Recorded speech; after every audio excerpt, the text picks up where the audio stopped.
Heat. Heat. Tough on men. Hard on everything in the world. Heat is hard on engines. That's why every car has a cooling system. Did you ever wonder where the water goes in the cooling system of your automobile?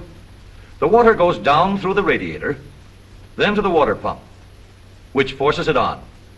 Then it enters the engine. Once in the engine, this river of water flows first through the jackets around the cylinders, uniformly cooling the 6-cylinder walls. Next, the stream goes up into the cylinder head, where its direction is so controlled as to drive it against the valve seats. Leaving the valve seats, it circulates through the head, and after it has done all the cooling it can do, the water comes out through the hose at the top and flows back into the radiator.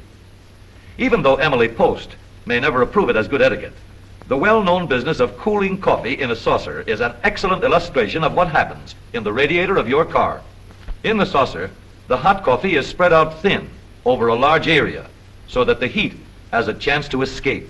Cold is only the absence of heat, and heat doesn't just disappear. It has to be carried away through the air.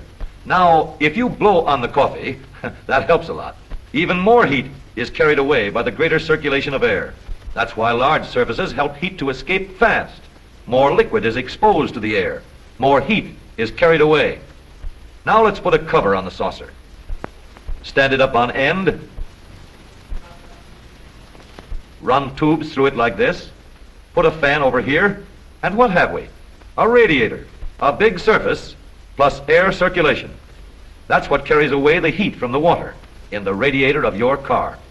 As you can see by the smoke, air is pulled quickly over all the surfaces of the radiator by the action of the fan, which also circulates air around the engine. As the engine gets up speed, we get additional help in cooling. Air is forced more rapidly through the radiator. After a certain speed is reached, we could do without the fan. But inside the engine is where the water does its work. The temperature inside an automobile engine is just as important to the engine as the temperature of a room is to people. In an air-conditioned room, the temperature is ideal for human beings, pretty close to 70 degrees. But in another room, the thermometer is up to 90 degrees, and nobody likes it. It's too hot for comfort. But even a temperature that seems hot to us would be cold to the engine of an automobile. The temperature an automobile engine likes best isn't 70 degrees, nor 90, nor even 100. A gasoline engine likes 180 degrees best, summer or winter. And that's just the way the water is when it leaves the engine. Each part inside the engine has a particular temperature at which it operates best. In the water jacket, close to the cylinder wall, it's 212 degrees, just hot enough to boil water. Between the piston and cylinder wall, the temperature is about 350. And inside the metal, in the top of the piston, it's about 600 degrees, hot enough to boil mercury. Up in the combustion chamber, where the gasoline burns, the temperature is about 3,000 degrees, and that's hot enough to melt steel, and then some.